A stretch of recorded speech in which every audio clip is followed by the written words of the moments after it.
Monsieur Emmanuel Macron, le président le plus détesté de la planète Terre. Pour ceux qui souhaitent davantage de références, je vous invite à consulter le sondage de la société Morning Consult ainsi que l'article du prestigieux New York Times. Pour une fois, Monsieur Macron sort excellent dans un domaine. Pour une fois, il obtient la majorité sans tricher.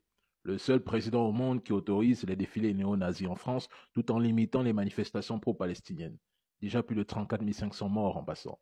Une France qui bascule vers le fascisme.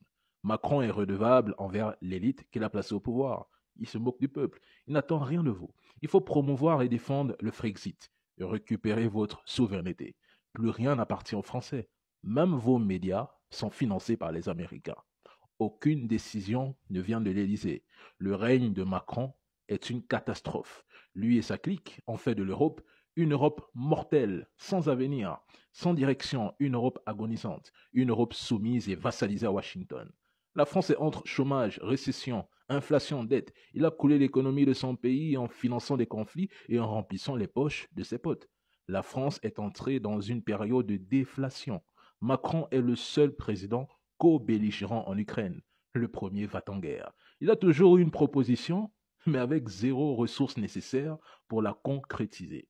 Il a condamné son pays à l'isolement et au rejet. Une bonne partie de la population française le vomit.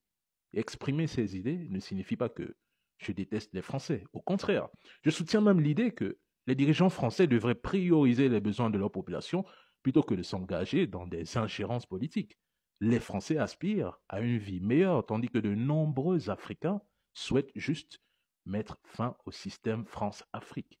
Vos bases, vos soldats, dehors, qu'ils aillent en Ukraine soutenir Zelensky parce que l'Ukraine en a besoin. Mais chez nous en Afrique, nous n'en voulons plus et je pense que c'est compréhensible. Ça n'a rien à voir avec être anti-français ou imposer une forme de French bashing.